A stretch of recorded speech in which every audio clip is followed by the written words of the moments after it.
will I read these? Maybe someday, or maybe not.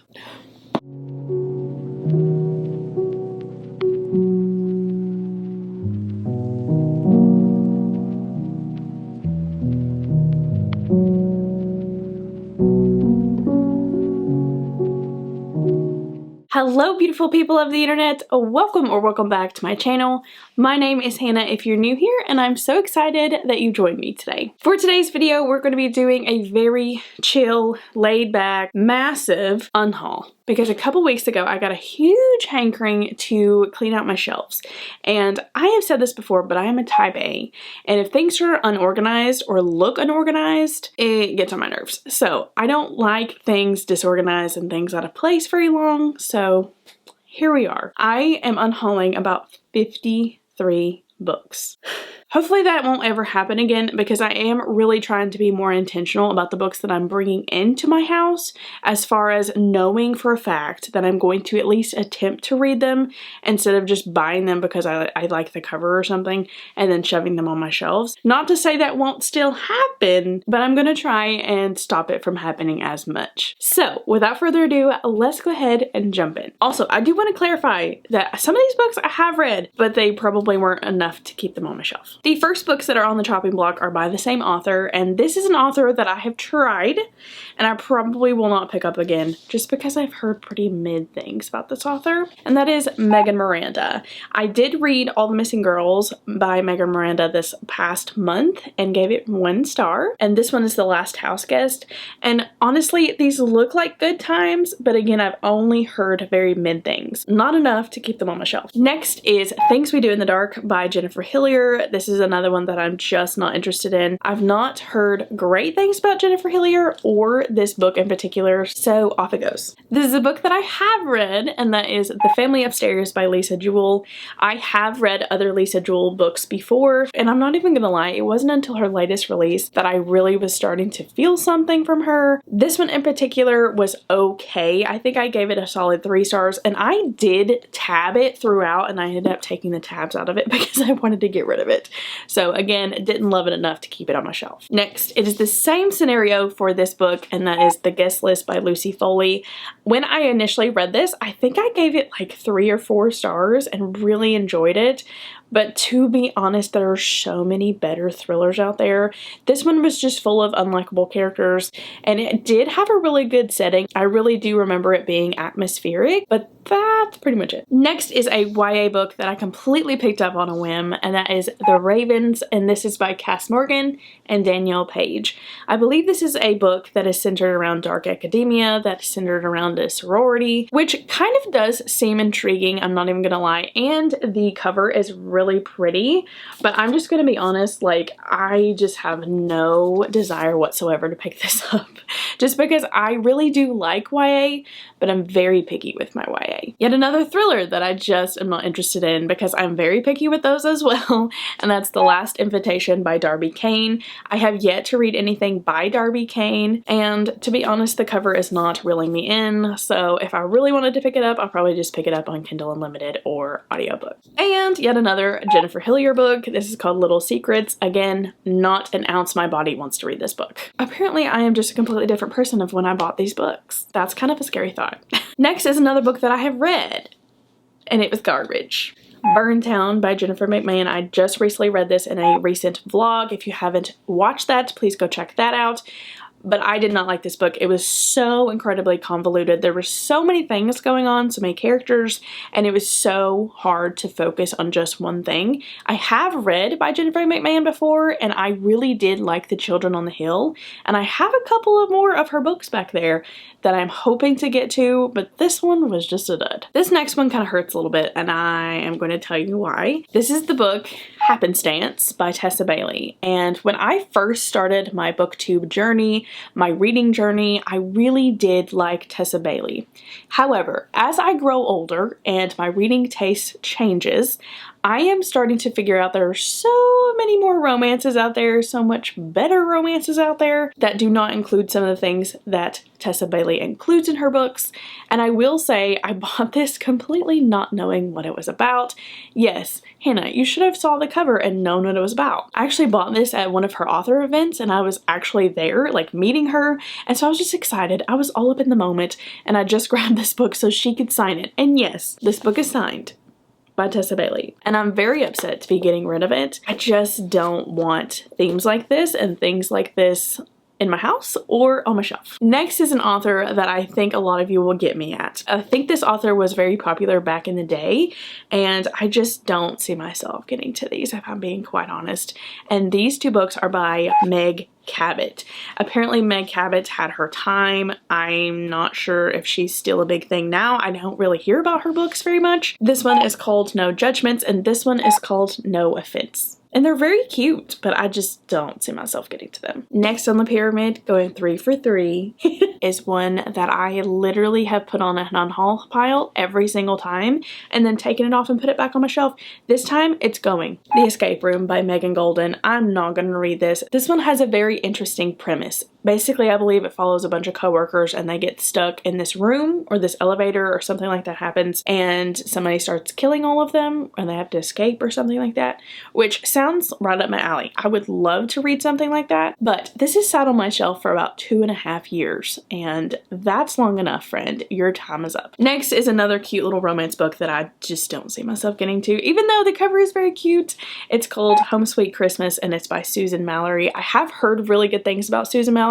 And I believe I want to get to one of her books. I believe it's called The Boardwalk Bookshop or something like that. I believe she was the one to write that. But this one, however, I'm not a huge fan. I'm just going to go ahead and say it out loud. I'm not a huge fan of holiday romances because last year I really tried to hone in on the holiday romances and failed miserably. If I'm going to pick up something like this, I'm probably going to go towards KU or Kindle in general. Not a physical copy. Another book I've read. Look at me, guys. Aren't you so proud? Only If You're Lucky by Stacey Willingham. I read this back in March for my friend Jessie's book club. This was her book club pick for that month. And I picked it up and gave this like a whopping 1 star. I hated this book. It was so boring. It was so boring that I picked up the audio and was listening to it on 3 times speed and there was still nothing happening. No, this one was just not it for me. This is another one that hurts a lot because I did spend money on this and I'm just not going to read it. Speaking of my friend Jessie's book club, I was supposed to be a co-host in the month of May and our book club pick was Darling Girls by Sally Hepworth.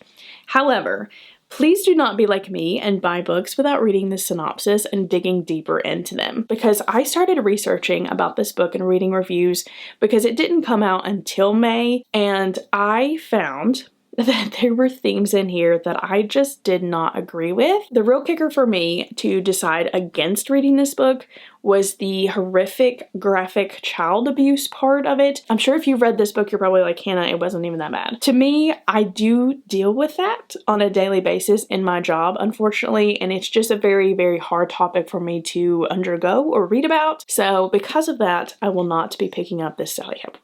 Next is a book that I can't even tell you why I picked it up, Ender's Game, and this is a graphic novel version of Ender's Game.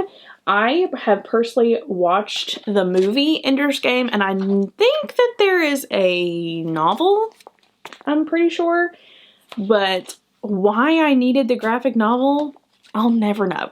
I'm never going to read this. The next 2 are some romances that I just have no inkling whatsoever to read them, and that is The Wedding Ringer, and this is by Carrie Ray. Not heard a single thing about this one, and honestly, nothing about this one is calling to me.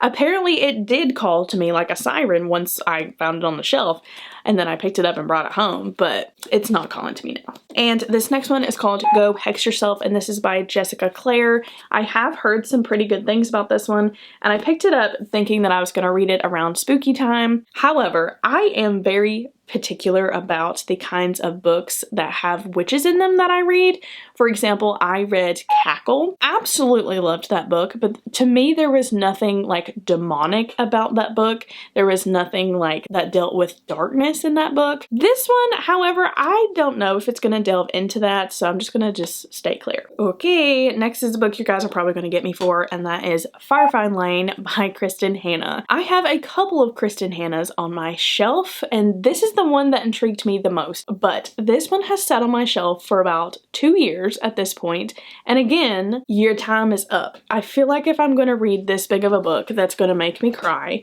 I'm probably going to do it on Kindle or audio. These next two I've already explained. Here's another Megan Miranda, The Perfect Stranger. We'll never know who this stranger is. And Lisa Jewell, The Invisible Girl. Again, we'll never know who the invisible girl is. Next is The Good Neighbors by Sarah Langan. I really do love a good domestic thriller, y'all. I love my rich people drama, but for some reason this one just doesn't call to me, and there are so many juicy thrillers on KU that I'm more apt to pick up than this one. Yet another romance that's going 3 for 3. Get a Life, Chloe Brown by Talia Hibbert.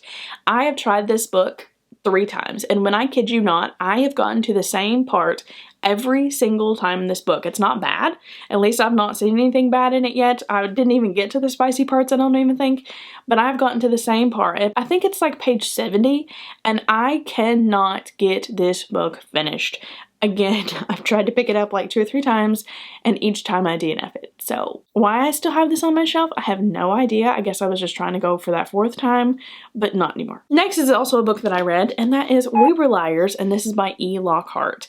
This is a very polarizing book, and I feel like this book, either you love it or you absolutely hate it. To me, I feel like I was kind of in between. I didn't love it, but I did like E. Lockhart's writing. It was very unique, it was very different, but this story was so incredibly boring. There were a couple twists in here that I didn't see coming, and I wouldn't even classify this as like a mystery or a thriller. I would just kind of classify this as a suspense. It's nothing like super thrilling or anything like that. And then I picked up the second book. I've already unhauled that piece of trash. I'm sorry, I'm just not going to go any further with this book. You guys tired yet? Because I am. Next is Sauerkraut, and this is by Kelly Jones. I picked this up on a complete whim because look how cute this cover is. I think it's about a little boy who works in his family's restaurant and accidentally summons a ghost. But I do like spooky middle grade to a degree, but it's just not a genre that I normally gravitate towards, so I'm going to be parting ways with this one. Y'all, this is how you know you've got an addiction to books, because I recently picked this book up on NetGalley. I even did a whole vlog about it, and I told you guys that it was on NetGalley. The entire time I owned it. It was on my shelf. One by One by Frida McFadden. Let me tell you, when I saw this on my shelf, I about screamed, because I was like, I read this entire thing on my Kindle. Why do I need the physical book? And listen, this was fun. I'm not even gonna lie. If you watch that vlog, I gave it 3.5, and it was fun. It was fun. It was like your classic horror film vibe sort of thing. It was definitely different than any other Frida McFadden that I've ever read. And I do not need the physical book because obviously I've already read it. Next is The Best of Friends by Lucinda Berry. Y'all, I'm scared of Lucinda Berry, okay? I've read 2 of her books and they've both scarred me to my core. So I'm steering clear. Some of y'all may want to look away for this one. The Book Thief by this person right here. Part of me wants to read this book, but then the realistic part of me says, Hannah, you know that you're not going to read that book. And sometimes I've got to listen to that voice. Next is another spooky middle grade, and that is The Strangers, and this is by Margaret Peterson Haddix. I believe this is the same author that wrote A Secret Garden, maybe? Maybe I'm making that whole thing up. But I did attempt this. I got about halfway through, and I just wasn't super connected with it. It was fun. Basically, the premise is that these kids are just eating their cereal one day, and then they're watching the news, and they see their faces on the news that they have been kidnapped. And they look towards their mom and they're like, can you believe that? That's so funny. And then their mom goes on a last-minute business trip. Interesting premise, just not the book for me. Y'all are gonna groan at my dad joke about this one. But like, will I read these? Maybe someday, or maybe not. I've just come to terms with the fact that Talia Hibbert is not for me. Highly Suspicious and Unfairly Cute by Talia Hibbert. This is the same one that wrote Get a Life, Chloe Brown, and I tried this one. and DNF'd it about halfway through. These characters were insufferable. I completely hated this book, and I DNF'd it about halfway through because I could not stand a single character in this book. Do with that what you will. Next is a book that hurts. It hurts. I wanted so badly to love this book, y'all. Cutting Teeth by Chandler Baker.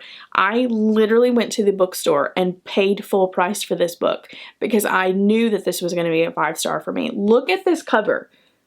Okay, how could that not be a 5-star? This was so incredibly boring. The premise is all about this daycare that starts having vampire babies. And how could that be boring? Next are some more thrillers that I'm not gonna do it. Like a Sister by Kelly Garrett. I believe this was one of the first book of the months I ever picked up, and I just kind of picked it up because I was like, oh, book of the month. And haven't touched it since. I think that was like 3 years ago. This next one is by Blake Crouch. And guys, I'm really intrigued by Blake Crouch. I'm not even gonna lie. He's got a new one called Run that looks really good.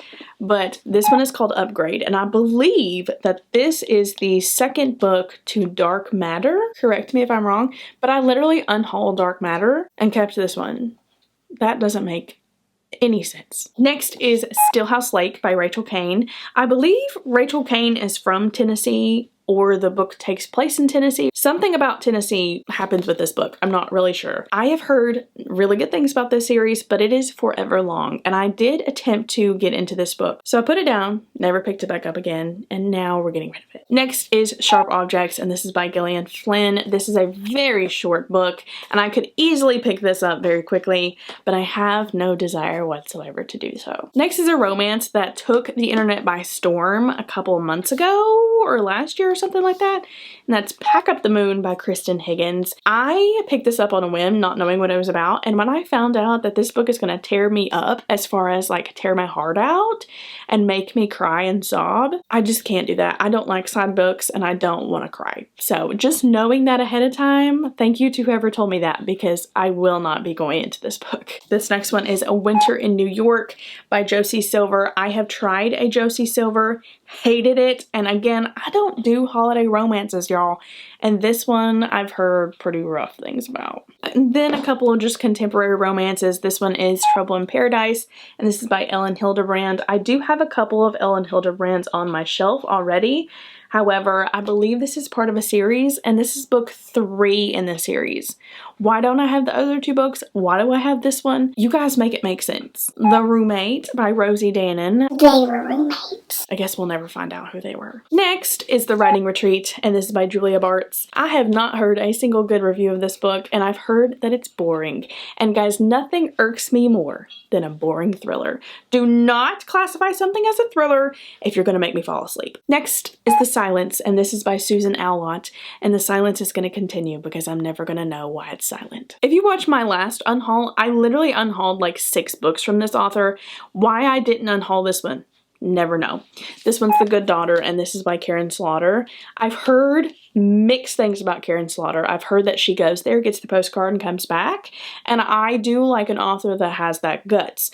But this one's just not calling to me. What is this cover? Why is she holding that? More thrillers that I'm not gonna read. Wow, who's shocked? The House We Grew Up In. This is by Lisa Jewell. I even got the price tag on it. Y'all, I knew that I wasn't going to read this one. I didn't even take the sticker off of it. 5 Total Strangers. I keep telling myself that I'm going to pick this one up during a snowstorm, and we were in a snowstorm for about 2 weeks this year and didn't pick this one up, so that's my sign. Don't even play. Don't even play. You guys do not even want me to go there. In 5 Years, this is by Rebecca Searle. I will say that I've been intrigued to pick up expiration dates by this author. However, not this one. This one does not intrigue me in the slightest. And I did pick up One Italian Summer by this author and kind of liked it. I didn't even finish it, if that tells you anything. When No One Is Watching, and this is by Alyssa Cole. Why there's a bookmark in here, I have no idea, honestly. Life is a treasure hunt, but I'm going to keep those in there for whoever decides to actually pick up this book, because I'm not going to. Next is a book that took the internet by storm this past couple months, and that is Listen for the Lie by Amy Tantera.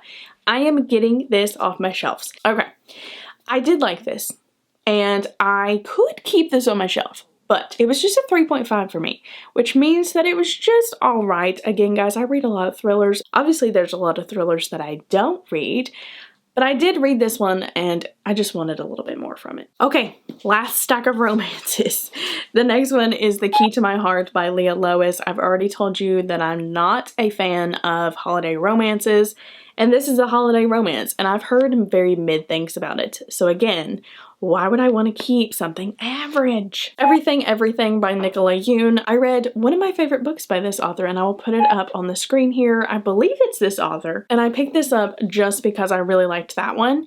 And to be honest, I just don't see myself getting to this one because I feel like I read that one in a place where I'm really into YA contemporary, and I'm just not feeling this one. Last but not least is Curse of Salem, and this is by Kay Hooper. I believe that this has to do something with the Salem witch trials, which I am intrigued by. I do like learning about the Salem witch trials, but again, spooky season has come and gone multiple times, and I have not picked this up. We're finished. That was all those books that I'm going to get rid of. And listen, I know that that was speedy quick, but nobody wants to hear about the books that I don't want. Nobody wants to hear about the books that I dislike. So we just kind of got them out of the way, lickety-split. If you made it this far into the video, go ahead and leave me a red X for the fact that these books are no longer on my beautiful shelves. Alright, lovely people, thanks so much for joining me today on this chaotic unhaul. And please name one book that you have recently unhauled, or if you are in need of an unhaul, what's one that you think you should unhaul? Until my next video, my friends, I will see you then. Bye!